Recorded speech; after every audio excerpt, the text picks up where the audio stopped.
Hello दोस्तों, आप सभी का स्टडी फायर क्लासेस में स्वागत है। दोस्तों, आज हम बात करेंगे भारत के राष्ट्रपति के बारे में। क्योंकि आप जानते हैं आज का जो टर्न पॉलिटी का है, इसलिए आज बात करेंगे हम राष्ट्रपति की, भारत के राष्ट्रपति के बारे में। तो आइए दोस्तों, देखिए, सबसे पहले आप जान लीजिए कि भारत के जो राष्ट्रपति हैं उनको भारत का प्रथम नागरिक कहा जाता है। जब जनगणना शुरुआत होती है तो आप देखेंगे सबसे पहला उन्हीं के यहाँ से शुरुआत होती है। सबसे पहले राष्ट्रपति से शुरुआत होती है भारत की जनगणना, इसीलिए उन्हें भारत का प्रथम नागरिक कहा जाता है। दोस्तों, आप देखेंगे तो कोई भी विधेयक जो संसद से पास होता है तो बिना राष्ट्रपति के अनुमोदन के पास नहीं हो सकता। यानी लास्ट में आप देखेंगे तो राष्ट्रपति के अनुमोदन के बाद ही कोई विधेयक पास होता है और राष्ट्रपति को संसद का अभिन्न अंग कहा जाता है। ये सारी बातें राष्ट्रपति के बारे में आपको ध्यान रखना है। आइए हम बात करेंगे भारत के राष्ट्रपति के बारे में। दोस्तों, जब मैं भाग पढ़ा रहा था तो भाग 5 में मैंने बताया था कि भाग 5 में संघ की बात कही गई है और उसी संघ के अंतर्गत राष्ट्रपति को हम पढ़ेंगे, क्योंकि उसी संघ के अंतर्गत राष्ट्रपति साहब आते हैं। पहले आप देखेंगे तो संघ में ये सारी बातें, यानी राष्ट्रपति हैं, उपराष्ट्रपति हैं, केंद्रीय मंत्री परिषद है, एजीआई है, उच्चतम न्यायालय है और नियंत्रक एवं महालेखा परीक्षक हैं, जिनको हम कैग कहते हैं। पर हमको इन लोगों पर बात नहीं करना। हमें आज जो बात होगी वो मुख्य रूप से राष्ट्रपति जी के बारे में बात करेंगे। तो आइए राष्ट्रपति की बात करें तो सबसे पहले अनुच्छेद 52 की बात आती है। यानी अनुच्छेद 52 यह कहता है कि भारत का एक राष्ट्रपति होगा। आप दूसरे शब्दों में कह सकते हैं कि अनुच्छेद 52 में यह उल्लेख है कि भारत का एक राष्ट्रपति होगा। तो यह बात अनुच्छेद 52 में कही गई है। वैसे अनुच्छेद 52 से 62 मैंने इसलिए लिखा है, ये यहाँ से यहाँ तक राष्ट्रपति के बारे में और उनकी कार्य शक्ति के बारे में वर्णन है। अब बात करते हैं आगे कि आर्टिकल 52 में उल्लेख है कि भारत का एक राष्ट्रपति होगा और भारत का एक राष्ट्रपति होगा। यह बात 52 में तो है, लेकिन राष्ट्रपति संघ की कार्यपालिका का प्रमुख होता है। यह बहुत ही मेन पॉइंट है कि जो राष्ट्रपति है वह संघ की कार्यपालिका का प्रमुख होता है। लेकिन दोस्तों, ध्यान रखना आपको, आप जानते हैं कि भारत में संसदीय प्रणाली को अपनाया गया है और संसदीय प्रणाली को अपनाने की वजह से जो राष्ट्रपति होता है वह कार्यपालिका का नाम मात्र का, यानी संघीय कार्यपालिका का नाम मात्र का प्रमुख होता है। अगर मेन प्रमुख की बात करें तो जो कार्यपालिका का वास्तविक प्रमुख होता है वह भारत का प्रधानमंत्री और उसका मंत्रिपरिषद होता है। इस बात को आपको याद रखना है। जब कोई आपसे कहे कि कार्यपालिका यानी संघ की कार्यपालिका की शक्ति किसमें निहित है तो आप कहेंगे राष्ट्रपति में निहित है, लेकिन कहे वास्तविक शक्ति किसमें निहित है तो आप कहेंगे कि भारत के प्रधानमंत्री और उसकी मंत्रिपरिषद में निहित है। इस बात को आपको याद रखना है। दोस्तों, इसको दूसरे शब्दों में आप यह कह सकते हो कि जो संघ की कार्यपालिका है उसकी शक्ति राष्ट्रपति में निहित होती है, ऐसे भी आप बोल सकते हो। ठीक है दोस्तों, तो मैंने बता दिया कि भारत का एक राष्ट्रपति होगा। अनुच्छेद 52 राष्ट्रपति संघ की कार्यपालिका का प्रमुख होता है, लेकिन वास्तविक प्रमुख की बात करें तो भारत का प्रधानमंत्री और उसका मंत्रिपरिषद होता है। दोस्तों, कार्यपालिका शब्द जब मैं यूज किया तो आप सोचे होंगे कि कार्यपालिका क्या है। ये सारी बातें पढ़ानी है अभी। कार्यपालिका क्या होती है, विधायिका क्या होती है और इसके बाद न्यायपालिका क्या होती है, ये बात हम बताएंगे। लेकिन जब कोई जो विधायिका है वह कानून बनाती है तो जो कार्यपालिका है उस कार्यपालिका का काम होता है उसको एग्जीक्यूट करना, समझ रहे हैं, यानी उसको लागू करना।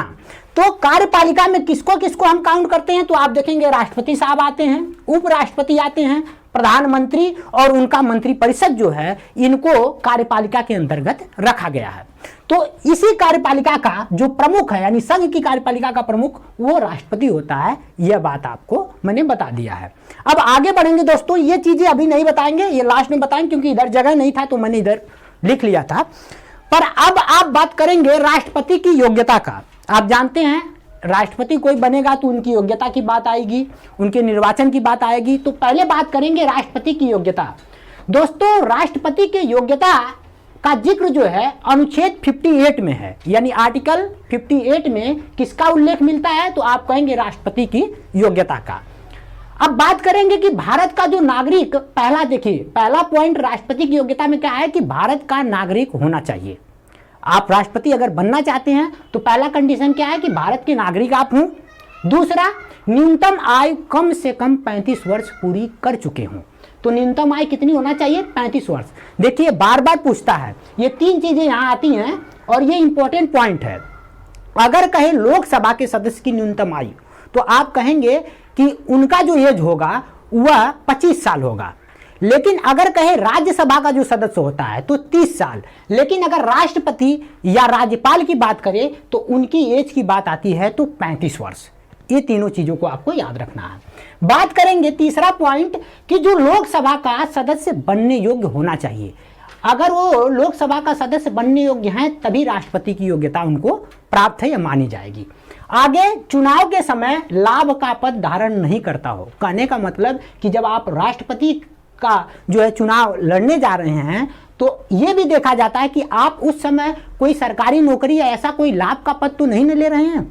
अगर आप किसी मंत्रिमंडल में कोई मंत्री हैं तो नहीं माना जाता, उसको लाभ का पद नहीं माना जाता। लेकिन अगर सरकारी नौकरी कोई ऐसा है तो उसे लाभ का पद माना जाता है। तो ये नहीं होना चाहिए, इस बात को भी आपको याद रखना है। दोस्तों, बात करेंगे राष्ट्रपति के निर्वाचन की। राष्ट्रपति के निर्वाचन का जो जिक्र है वह आर्टिकल 54 में है। ठीक है, किसमें, आर्टिकल 54 में। दोस्तों 54 से पहले 53 आएगा। आप देखिए, अगर आपको याद करना है तो कर लीजिए कि संघ की कार्यपालिका की शक्ति राष्ट्रपति में निहित होती है। इसका जिक्र जो है अनुच्छेद 53 में है। इस बात को भी आप याद रख सकते हैं। क्या, अनुच्छेद 53 53। तो आइए अब बात करते हैं राष्ट्रपति के निर्वाचन का। मैंने बता दिया आर्टिकल 54 में राष्ट्रपति के निर्वाचन की बात कही गई है। अब निर्वाचन कैसे होता है उनका जरा सा आपको समझना है।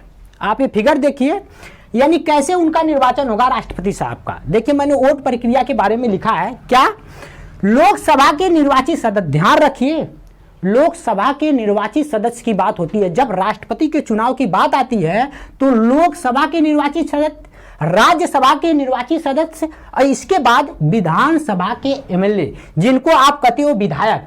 इनका फुल फॉर्म है मेंबर ऑफ लेजिस्लेटिव असेंबली। तो जो विधानसभा के विधायक हैं यानी मेंबर ऑफ लेजिस्लेटिव असेंबली वह रहेंगे, प्लस राज्यसभा के निर्वाचित सदस्य और प्लस लोकसभा के निर्वाचित। ध्यान रखना कि निर्वाचित सदस्य, क्योंकि मनोनीत भी होते हैं तो मनोनीत को नहीं लेना है, सिर्फ निर्वाचित सदस्य भाग लेंगे किसमें, राष्ट्रपति साहब के वोट प्रक्रिया में। अच्छा, बात आगे आएगी कि 29 राज्य के तो हैं और 2 यूटी के भी रहते हैं। 2 यूटी में कौन कौन से थे, एक दिल्ली और दूसरा पौंडीचेरी। ये 2 विधानसभाओं के विधायक भी क्या होते हैं, इसमें शामिल होते हैं राष्ट्रपति के निर्वाचन के प्रक्रिया में। अच्छा दोस्तों, अब आप देखेंगे, क्योंकि मैंने 2 लिखा है लेकिन आपको यह भी ध्यान रखना है कि अब एक यूटी जो आप देखेंगे तो जम्मू कश्मीर को 2 यूटी बना दिया गया है। पहला आप जम्मू कश्मीर देखेंगे, दूसरा लद्दाख। तो जो जम्मू कश्मीर है वहां के भी अब विधायक इसमें भाग लेंगे। इस चीज को आपको ध्यान रखना है। ठीक है, चलिए तो आगे बढ़ते हैं दोस्तों। बात करेंगे राष्ट्रपति के चुनाव की पद्धति की। राष्ट्रपति के चुनाव की यानी प्रक्रिया, देखिए यहां बात हो रही थी निर्वाचन, लेकिन उसकी प्रक्रिया क्या है अब इसमें हम देखेंगे। तो देखिए कि किस प्रक्रिया द्वारा आखिरकार राष्ट्रपति का चुनाव होता है। तो ये बात कई बार एग्जाम में पूछी जा चुकी है, इसलिए इसको आपको ध्यान रखना है कि जो राष्ट्रपति के निर्वाचन की प्रक्रिया है वह क्या है, समानुपातिक प्रतिनिधित्व प्रणाली और एकल संक्रमणी मत पद्धति। तो आपको सिर्फ क्या रखना है, एकल संक्रमणी मत पद्धति के द्वारा राष्ट्रपति का क्या होता है, तो आप कहेंगे राष्ट्रपति के चुनाव की पद्धति है। अब दोस्तों ये एकल संक्रमणी मत पद्धति है क्या, इस बात को आप जरा समझिए। आप जानते हैं कि हमारे यहाँ कोई सांसद या कोई विधायक जब लड़ता है तो हम किसी एक को जिसको हम पसंद करते हैं, मान लीजिए 2 सांसद लड़े हैं हमारे यहाँ से 2 पार्टी के, तो हम किसी एक को जिसको पसंद करते हैं उसको वोट देते हैं। लेकिन राष्ट्रपति में क्या होता है, मान लीजिए राष्ट्रपति में 3 जो है कैंडिडेट खड़े हो गए, तो आप जब वोट देने जाएंगे, आपको तो देना नहीं, आप तो बता दिया कि वोट कौन देगा, लोकसभा के निर्वाचित सदस्य, राज्यसभा के निर्वाचित सदस्य और विधानसभा के एमएलए और ये सारी बातें। तो ये लोग जब जाते हैं वोट करने तो होता क्या, उसमें 3 जो कैंडिडेट राष्ट्रपति के लिए लड़े हैं तीनों को वोट देंगे, तीनों को, यानी पहले के भी, दूसरे को, तीसरे। लेकिन यहां पे आप जिसको पहले दिए रहेंगे उसका मेन माना जाएगा, यानी उसी का काउंट होगा। इसी को कहते हैं एकल संक्रमणी मत पद्धति। कहने का मतलब यह हुआ कि आप देंगे तो तीनों को, लेकिन पहले किसको दिए, दूसरे नंबर, तीसरे नंबर, इस तरह से काउंट होता है। तो यह है एकल संक्रमणी मत पद्धति। तो दोस्तों, राष्ट्रपति के निर्वाचन से संबंधित विवादों का जो निपटारा है वो उच्चतम न्यायालय द्वारा किया जाता है। इस बात को आपको ध्यान रखना है, यानी सुप्रीम कोर्ट के द्वारा। ठीक है, अब आगे बात करेंगे दोस्तों राष्ट्रपति पर महाभियोग। दोस्तों वैसे तो आप देखेंगे तो इसके बाद एक पॉइंट और लिखना चाहिए था, वो पॉइंट पता है कि पदावधि की बात हो गई। जब आप अनुच्छेद 56 पढ़ेंगे, 56 पढ़ेंगे, तो 56 में इनकी पदावधि की बात कही गई है कि कितने टाइम तक राष्ट्रपति साहब बने रहेंगे अपनी कुर्सी पर। तो आप जानते हैं कि 5 साल के लिए राष्ट्रपति साहब बने रहेंगे। लेकिन आपको ध्यान रखना है कि 5 साल के बाद भी बने रह सकते हैं, किस कंडीशन में, जब तक कि उनका कोई उत्तराधिकारी राष्ट्रपति न आ जाए। मान लीजिए राष्ट्रपति साहब को 5 साल कंप्लीट हो गए, लेकिन अभी लोकसभा का चुनाव नहीं हो पाया, राष्ट्रपति साहब नियुक्त नहीं हो पाए हैं, मान लीजिए कि 10 दिन 20 दिन और लगेंगे, तो 5 साल के अलावा भी वो 10-20 दिन तक और रह सकते हैं, जब तक कि उनका उत्तराधिकारी राष्ट्रपति न आ जाए। ठीक है, तो ये है, आपको सिर्फ क्या याद रखना है कि 56 में उनकी पदावधि की बात कही गई है, यानी आर्टिकल 56 में। ठीक, अब बात करते हैं राष्ट्रपति पर महाभियोग। दोस्तों महाभियोग से बहुत बार क्वेश्चन बना है, ये जितने पॉइंट ये लिखे गए हैं ये समझिए सारे क्वेश्चन एग्जाम में जो आए हैं उन्हीं को उठाया गया है। तो राष्ट्रपति पर महाभियोग की बात करें तो महाभियोग की बात अनुच्छेद 61 में कही गई है। किसमें, अनुच्छेद 61 में क्या उल्लेख है, तो राष्ट्रपति पर महाभियोग का उल्लेख है। दोस्तों वैसे तो संसद की बात करें तो संसद के 3 अंग होते हैं, आप जानते हैं, एक तो लोकसभा, दूसरा राज्यसभा और तीसरा राष्ट्रपति साहब खुद होते हैं। ये 3 अंग होते हैं संसद के। लेकिन यहां पे हम जो बात कर रहे हैं राष्ट्रपति पर महाभियोग की बात कर रहे हैं, इसलिए महाभियोग की प्रक्रिया कैसे है, यानी कैसे लगाई जाती है राष्ट्रपति पर महाभियोग, उस बात को समझने जा रहे हैं। दोस्तों लोकसभा और राज्यसभा, आप जानते हैं राज्यसभा को उच्च सदन और लोकसभा को निम्न सदन कहा जाता है। जब राष्ट्रपति पर महाभियोग की बात आती है तो किसी भी सदन से उन पर महाभियोग चलाया जा सकता है, चाहे आपसे चाहिए तो लोकसभा से चल जाएगा, चाहे राज्यसभा से भी चलाई जा सकती है महाभियोग की प्रक्रिया। तो आपको समझना है कि जब हम राष्ट्रपति पर महाभियोग लगाने जाते हैं, हम नहीं लगाएंगे, आप जानते हैं कि लोकसभा या संसद के लोग ही, यानी संसद में जो सदस्य हैं उन्हीं के द्वारा लगाया जाएगा। हम शब्द बोल दे रहे हैं तो उसको आपको ऐसा नहीं कि हमें समझ लेना, कौन लगाएगा, लोकसभा या राज्यसभा के जो सदस्य होंगे। तो जब महाभियोग लगाया जाता है तो उससे 14 दिन पहले लिखित में सूचना दी जाती है, किसको, राष्ट्रपति साहब को, यानी उन पर महाभियोग लगाने से पहले लिखित में उन्हें सूचना दी जाएगी 14 दिन पहले कि आप पर महाभियोग लगाया जाएगा।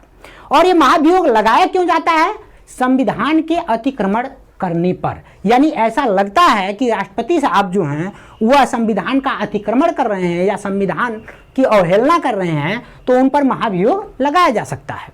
अब जब महाभियोग यानी 14 दिन पहले उन्हें लिखित में दे दिया गया कि महाभियोग लगेगा, 14 दिन के बाद होगा क्या, उस सदन का मतलब जिस सदन से महाभियोग की प्रक्रिया चालू हुई है, उस सदन के 2/3 यानी 2/3, 2/3 का मतलब 2/3 सदस्यों द्वारा पारित करने पर, यानी पारित का मतलब 2/3 सदस्यों द्वारा जो प्रस्ताव है वह पारित होगा, और पारित होने के बाद वह दूसरे सदन में जाएगा। दूसरा सदन कौन, मान लीजिए लोकसभा से यह पारित हुआ, तो लोकसभा के बाद यानी 2/3 सदस्यों से पारित हो गया, तो अब जाएगा राज्यसभा में, और राज्यसभा इस पर विचार करेगा कि ये जो प्रस्ताव है जो पारित आया है क्या ये सही है या गलत है, वो देखेगा। उसके बाद अगर राज्यसभा से भी 2/3 सदस्यों द्वारा वह प्रस्ताव, कौन सा प्रस्ताव, यानी राष्ट्रपति पर महाभियोग का प्रस्ताव यदि पारित हो गया यानी पास हो गया, तो राष्ट्रपति पर जो महाभियोग की प्रक्रिया है उसे कंप्लीट मानी जाएगी, यानी पूरा मानी जाएगी,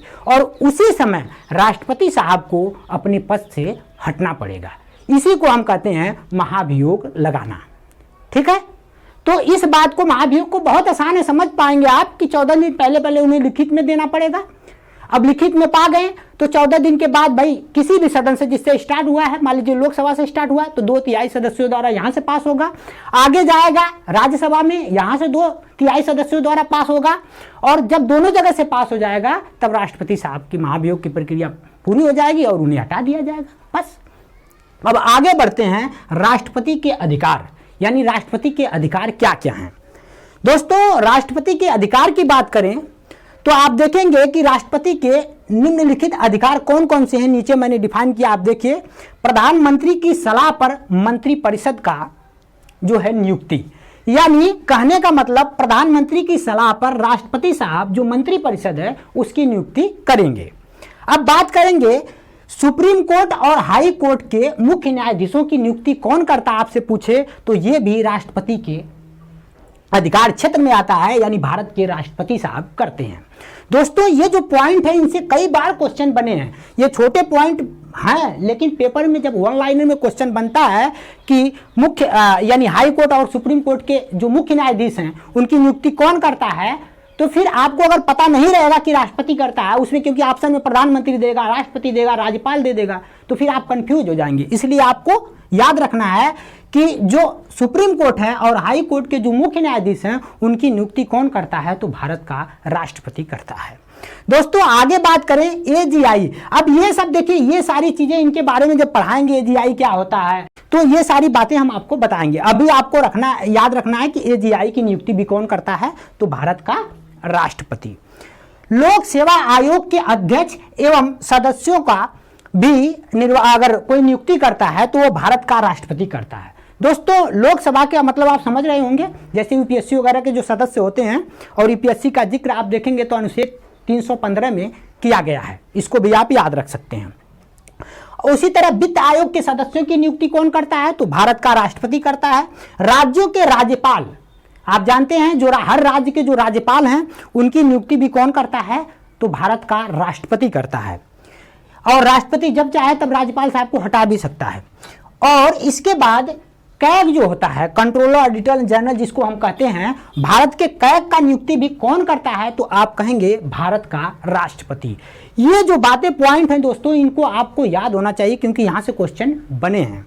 अब बात करेंगे आगे दोस्तों, राष्ट्रपति की आपातकाल की कुछ शक्तियां हैं। देखिए, मैंने बताया था कि आपातकालीन की शक्तियों के बारे में सबसे पहले अब मैं बात करूंगा कि 3 अनुच्छेद, यानी अनुच्छेद 352, 356 और 360, इनसे कई बार क्वेश्चन एग्जाम में बने हैं, इसलिए इन्हें रट लीजिए एकदम कि 352, 356 और 360 ये 3 अनुच्छेद के तहत राष्ट्रपति आपातकाल लगा सकता है।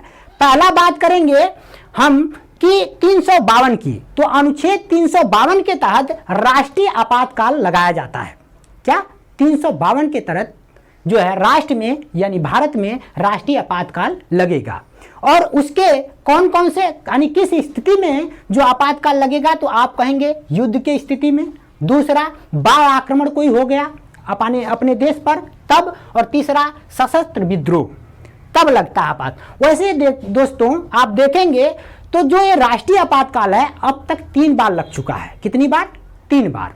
एक बार जब लगा था तो वो 1962 में लगा था जब भारत और चाइना के बीच में युद्ध हुआ था, और एक बार 1971 में लगा था जब युद्ध हुआ था भारत और पाकिस्तान के बीच में। तो उस समय 1971 में भी राष्ट्रीय आपातकाल लग चुका है। दोस्तों, एक बार इंदिरा गांधी का शासन था, 1975 की बात है।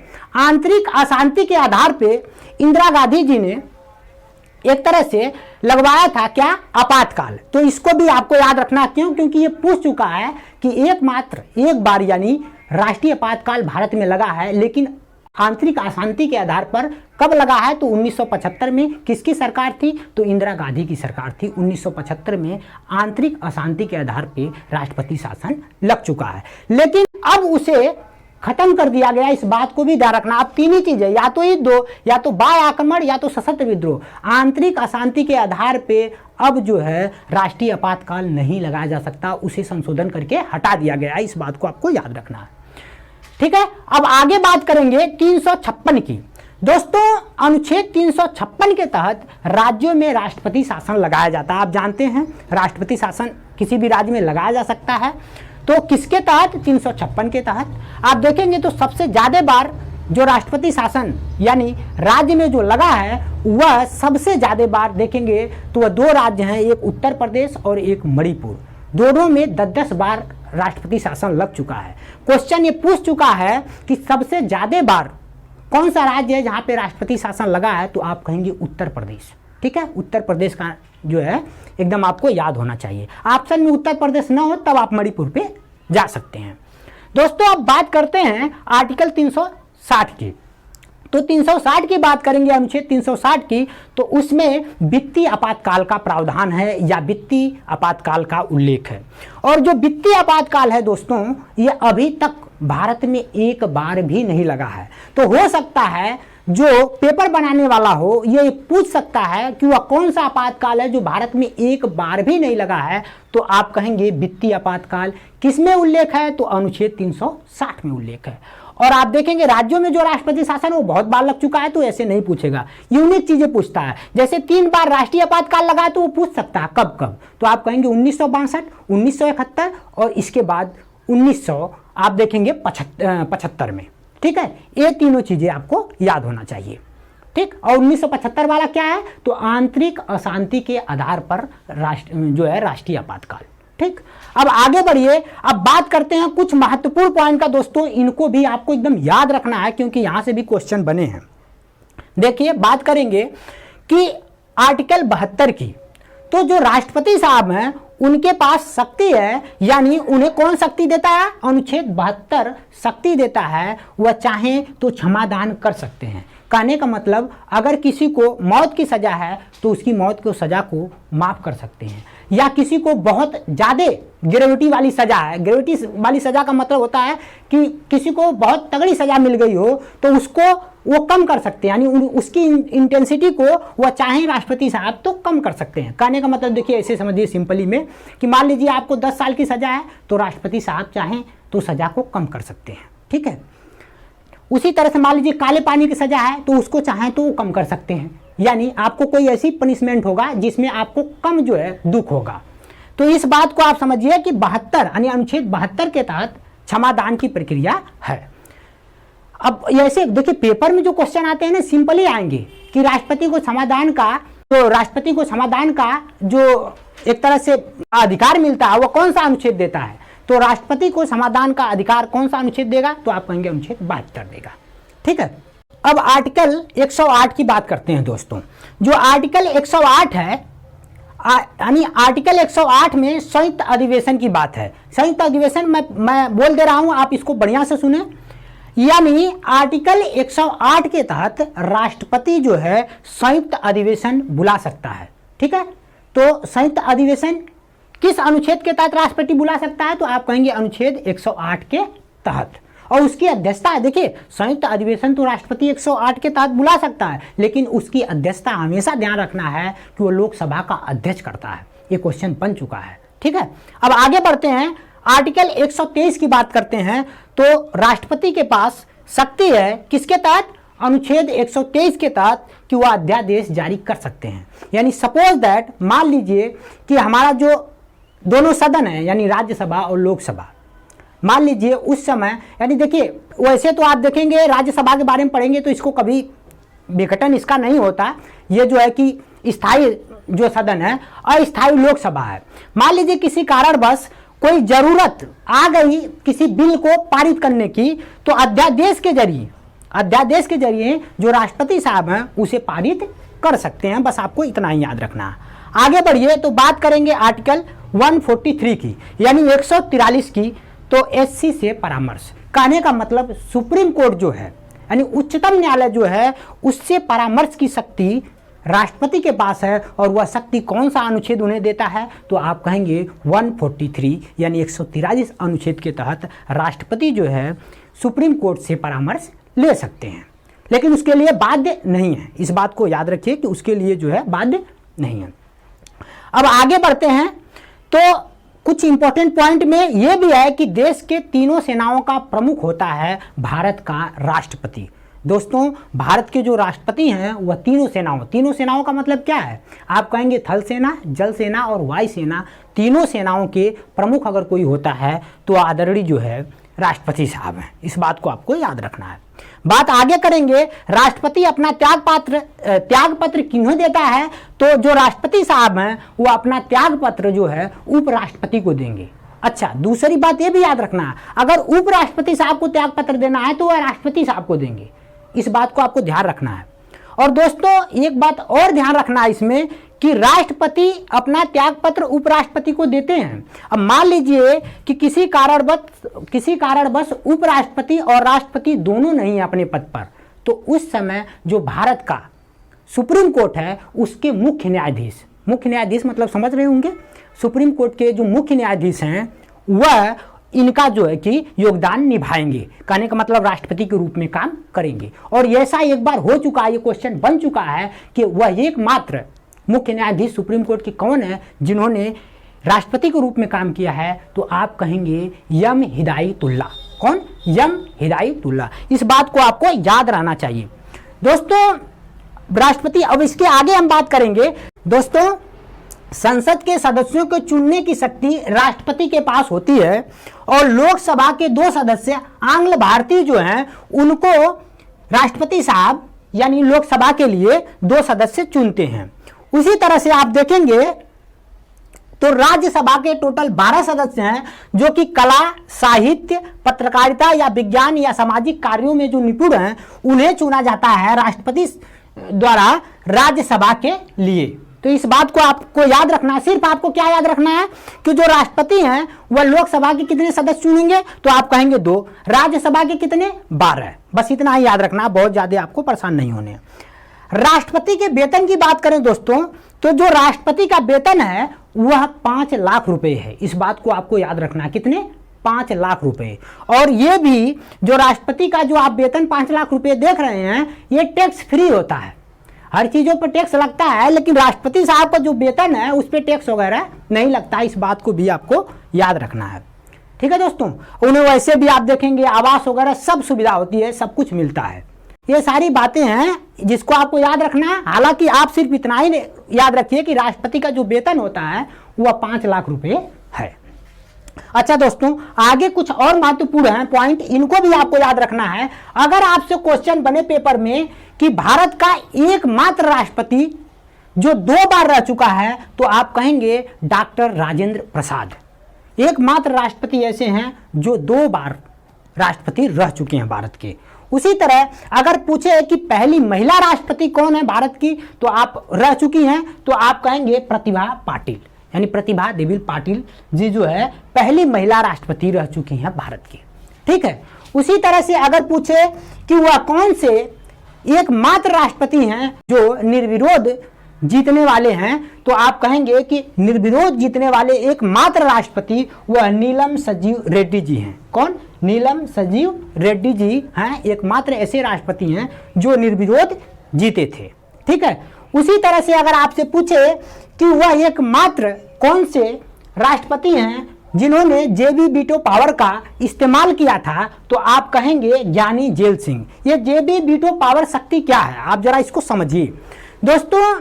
आप जानते हैं कि कोई भी जब विधेयक संसद से पास होता है तो लास्ट में राष्ट्रपति साहब के पास जाता है और उनके सिग्नेचर होता है और वहां से कंप्लीट वह कानून बनता है।